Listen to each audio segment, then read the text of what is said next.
Thank you and welcome to the show this morning.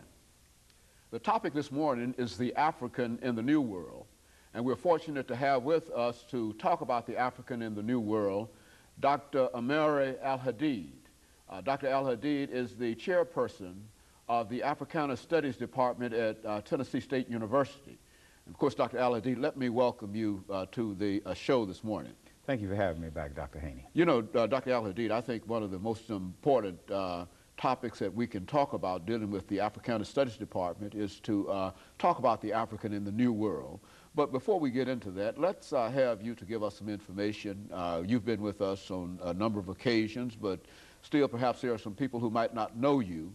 And so let's have you to give us some information about your background, your education, and some of the things that were significant in your life that eventually led you to the chairmanship of the Africana Studies Department at Tennessee State University. And in the meantime, you know, you can throw in some information about that department as you talk about that kind of information. And then we'll talk about the African in the New World and the related topics.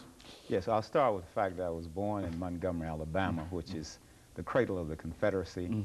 I grew up there, went to George Washington Carver High School, and I finished Alabama State University with a double major in sociology and psychology. While at Alabama State University and also at Carver, participated in the Montgomery bus boycott in 1955 and also in the Selma and Montgomery March in 1965. After graduating from Alabama State, I went out to the West Coast and I enrolled at the University of California in Santa Barbara in graduate school, where I received my doctorate degree there in sociology and a master's degree in educational psychology. And I was one of the founders of the Department of Black Studies and the Black Culture Center at the University of California in Santa Barbara, which came online, I think, around 1971. And then I left there and came to Nashville, where I've been on the faculty at Tennessee State since 1973. I started a concept called the Great Debate, and it's an intellectual and cultural forum in which we look at the ideas of Dr. Martin Luther King and Malcolm X to debate contemporary issues.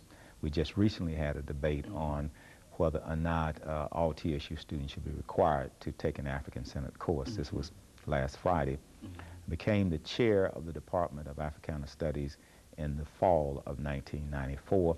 The department has been in effect since that time. We have had 2 graduates. One graduated in May of this year, and another one graduated in August of '97. We had our grand opening in 1995. We expect to have 3 graduates in May of 1999. And so you're making tremendous progress in terms of bringing that as a concept onto the university campus at Tennessee State University. Yes, sir. The department is growing, it's getting strong. We have approximately 25 majors in the department. As I said, we're going to graduate 3 in May, and then in August we'll graduate another 3, and then possibly another 2 in December. So we're pretty much online in terms of meeting our goals and objectives for graduations. Dr. Al-Hadid, what we'd like